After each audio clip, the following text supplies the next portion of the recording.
恵光院自体は東京の都心に立つお寺ですので、境内が狭い中で空き地を広げようと考えて立体的に積み重ねて外の回廊で結ぶ、お寺としてはモダンな形を持ったのですね。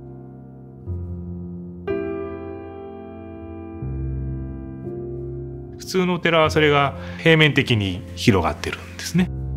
しかし今日本の東京の都会の中では大きな場所が取れないので空地が少なくなってしまう。もともと3つの建物があったんですけれども、その3つの建物を1つにまとめています。まず1階に念仏堂があって、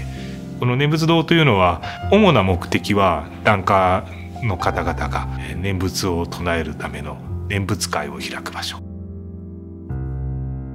それ以外にも念仏堂自体はかなり多目的に使えるような形で考えています。例えばお寺の宝、時宝を飾るような場所を、設けてミュージアムのようにしたり、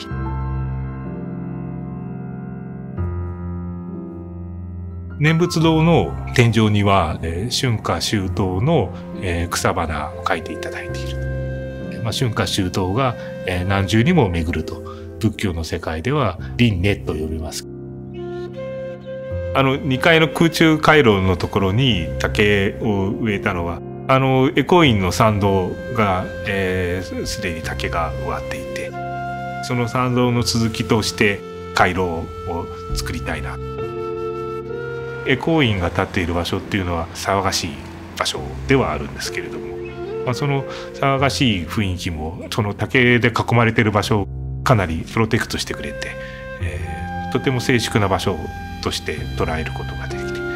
都会の中のオアシスに来たねと。竹の中にあるスワロフスキーの念珠は1本について108個の玉があるんです。一つ大きな大玉を入れてあります。この大玉の中には光院さんで所蔵しておられる、仏像のレーザーで中に彫り込んであります。仏教の経典の中には極楽浄土に行く道すがらの中で7つの宝の林七宝樹林というものがあると。今回は7つのプリズムの光に置き換えて、その回廊でお念仏を唱えながら歩いていく時に少しでも極楽浄土を感じてもらえるような場所にしたいというふうなことを思ってデザインしました。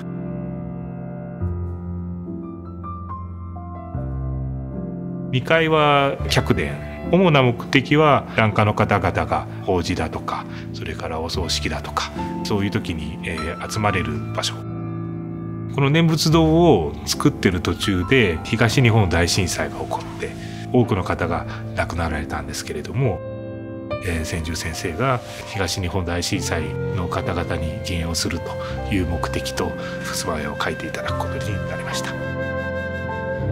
この絵自体は浄土の滝というふうな名前がついていますけれども、皆さんの悲しみを洗い流そう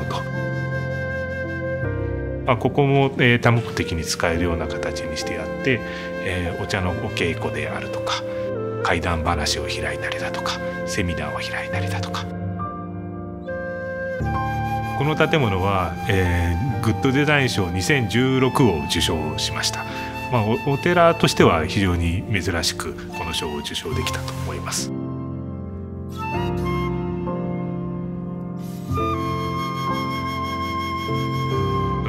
伝統的な建物にしなくていいのかっていう風な話は前々からあったんですけれども、恵光院さんの住職がおっしゃられるには、お寺っていうのはその当時はすごく最先端なもので作られていたはずだと。でその中で考えると、現代の建築にいいであろうと。今の現代の使い方に合うようなもので、最も高機能で最も使いやすくて最も素晴らしいものを作ってくれています。